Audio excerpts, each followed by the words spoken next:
Welcome back to another episode of the Inside Edit. I'm actually recording this on Monday and this is going to go live on Tuesday. So I've just spent the morning into the early afternoon recording two podcasts. I cannot wait to get them out. One will be going live next Tuesday and then the other will be going live. I'm not 100% sure when that will be yet, but I can't wait for them both to come out. My dog just requires my attention, so he's gonna sit on my lap. Have you met my dog? My dog's gonna look at them. That's him. Anyway, if you hear him crying or hear him hitting the microphone, I apologize. He's a bit demanding. He wants my attention. So I just wanted to come on and give you a little update of what's been happening with me. It's been a little bit of a quiet time work-wise for me, but I have spent a lot of time working on creating content and working on my Instagram, and that does take up quite a lot of time. And I started on my journey with trying to grow my Instagram. Well, I've been trying to grow Instagram for quite a while, but I really dedicated a lot of time to posting reels daily. And I started this in about March this year. So the thing I want to share with you guys is that I have grown almost 2,000 followers in just over a month, maybe like 5 weeks. And that for me is really quite big. As someone who has struggled to grow either any of my makeup accounts, that's quite a big deal to me. So, goodness.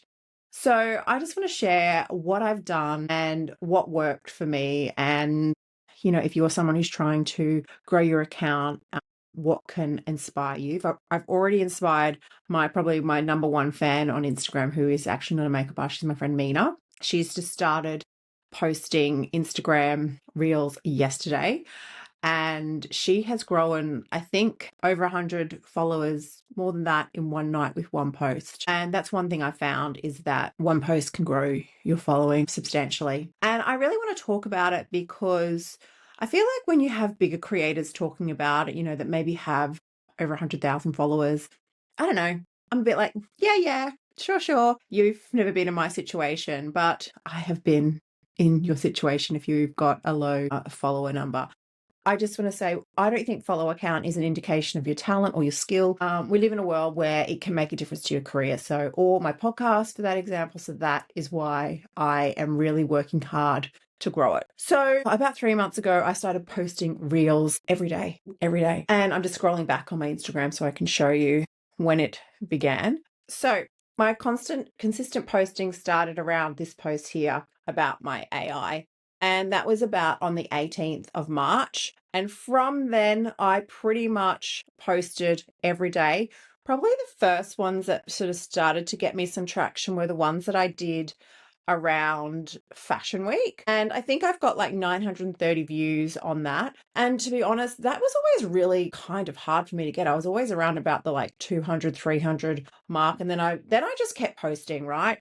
So while I was posting, I guess I was learning how to edit better. I mean, I've been creating content for a long time, but maybe just not always that consistently.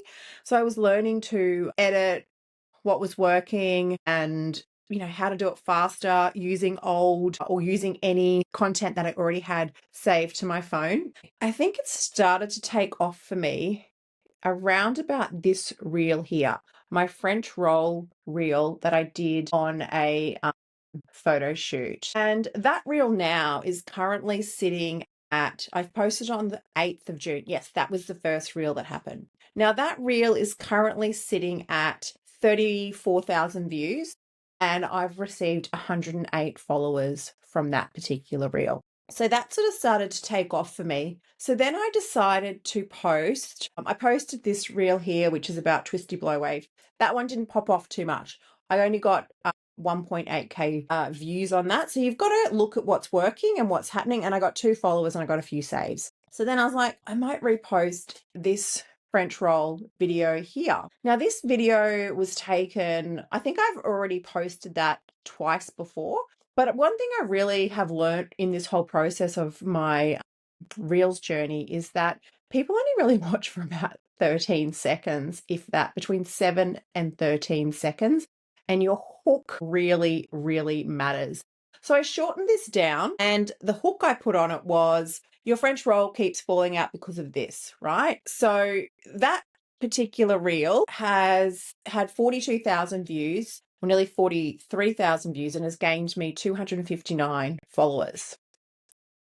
It's had 129 saves. It's also had a lot of people commenting, especially on TikTok. They're really pissed that I didn't finish the whole French roll, but I hadn't recorded it. So yeah, that one's created me quite a bit of interest. This one in particular has created more interest for me over on TikTok than the reel I'm about to show you now. And the reel that really, really popped off for me was this reel here. It's called No Clips, No Tricks, Just Pins and Techniques.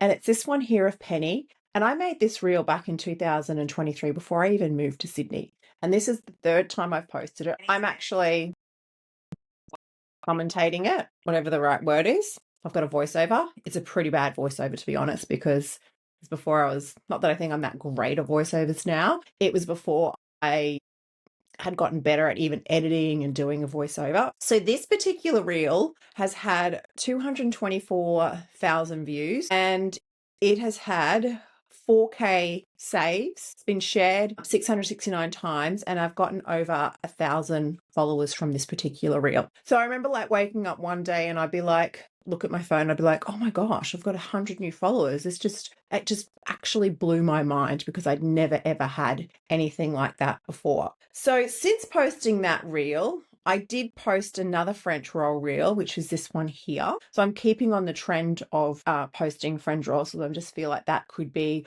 what's working for me. And I do want to run hair workshops, so it's a good one for me to post. This one's had nearly 5,000 views, and I've got 11 followers from it. So you can see, things just keep growing. And then my next, this one's not bad. It's had about 7,000 views. It's another French roll one. So I keep going in for the French roll. Oh, this one had quite a few as well. This is the Sophie Richie ponytail. It's had 13K. 20 followers. Another reel that's had quite a lot of followers for me too are the reels that I created after Max came on my podcast, which were the product recommendations. And one that had a huge effect was this one that talks about the Charlotte Tilbury highlighter. And I think the reason this had such a big engagement is because of the hook that I did. Not much of a fan either, to be honest. It's cheap. Watch to the end. And I'm not referring to the product. We're both referring to, we're not fans of highlighter. And Max actually mentioned in the post that he thinks that highlighter's cheap. Anyway, listen to the episode. Or actually just watch the reel if you want to. And I agree. I'm not a big fan of a highlighter glow. I like a glow, but I don't like necessarily one that looks like a highlighter. So that one's had 11K views, and it's actually gotten me like 37 followers. So the one thing I find, I do have a method actually of how I create my reels. I use ChatGPT to help me with my captions, with my hooks, and with all the prompts that I have along the screen. And so that speeds up my time of being able to create the reel, post the reel, all of those things. And I create all my reels on edits, and then I put them straight onto Instagram. And then from Instagram, I don't actually save the video from Instagram. I save it from edits, and then I put it from edits up onto TikTok. And then I go from TikTok and I put it up onto YouTube Shorts. So that is how I repurpose my content. So I'm trying to get sort of, more bang for buck out of reposting one reel. What I'm going to do now is I'm going to start reposting the reels that are doing well. Again, I might edit them. I might change the hook on them, and I'll just alter them slightly. I'll get ChatGPT to help me do that, and that's how it's happening for me. It's through consistency, probably even like a little bit through collaboration, because I worked with Max and he's got a following. But I would have to say, if you don't have that to help you, you can definitely do it on your own. Definitely do it on your own. I personally think that you have to start.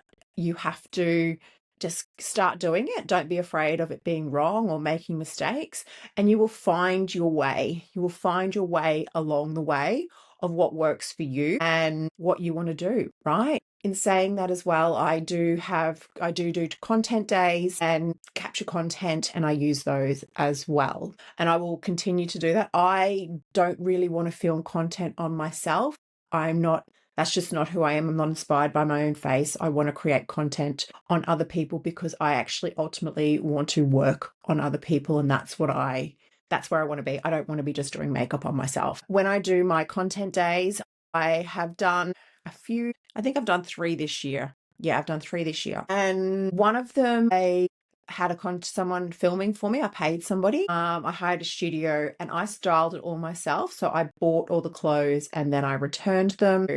And I had an assistant who helped me. And I would definitely say that one in particular came out the best. I've then done 2 others where I've done the videoing myself and I've done them from home with my own lighting.